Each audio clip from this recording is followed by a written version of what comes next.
we in Grundy County started learning about these migrant buses that were dropping in surrounding counties. And this was on Friday, going into a 3-day holiday Christmas weekend. It's hard to get information, especially on a late Friday afternoon. So we weren't really sure what was going on with these buses. Now, we had heard that buses were going to Chicago, but hadn't really learned that there was a change in plans.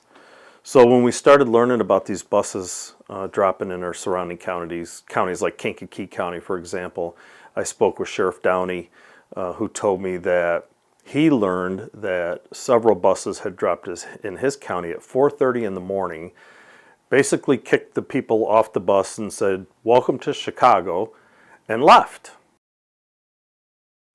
And we learned that the city of Chicago had changed the way buses were being allowed into the city in regards to drop-off. They made it much more difficult for these buses.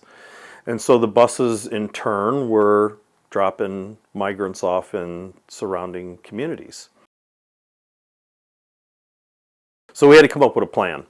Part of that plan was putting signs on the interstate at 2 of our exits, basically in an attempt to direct the buses in the right location. We didn't know if these buses were lost.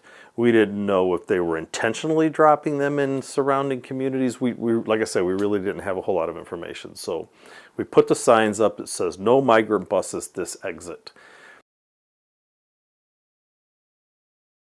I know the mayor in Chicago, I've listened to a lot of press conferences that he's done. Seems as though he's still in support of migrants coming to Chicago. However, I think those numbers now are getting to the point where he's feeling the pinch on this.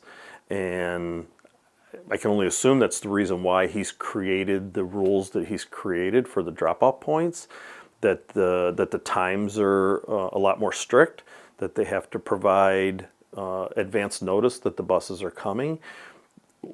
When we met on Saturday, which would have been the day before Christmas Eve, we got on a conference call with one of the deputy directors of the Office of Emergency Management in Chicago.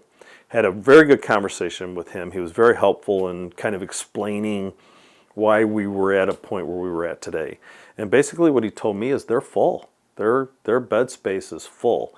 And although their landing zone is open, where these buses can continue to come, they're having to house migrants in City of Chicago transit buses because they just don't have the bed space.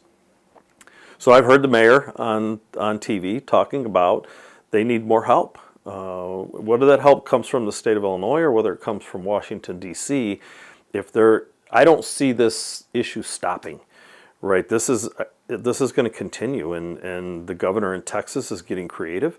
He's putting people on planes now. He flew one plane into O'Hare, and he's flown another plane into Rockford. So I don't see this problem stopping. I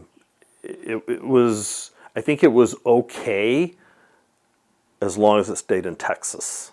But now that other states are feeling the brunt of this, it's creating a problem for a lot of agencies.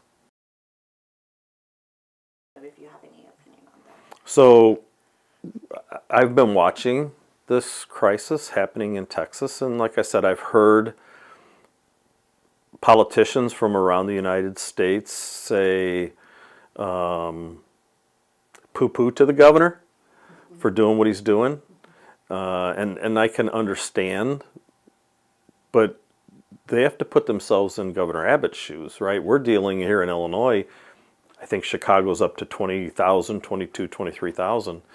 They're having hundreds of thousands of people come into Texas, and how do you deal with that many people? So whether I agree or disagree with Governor Abbott, I think he's doing something that's getting national attention, and it's going to require our politicians to make decisions on how do you fix this border issue.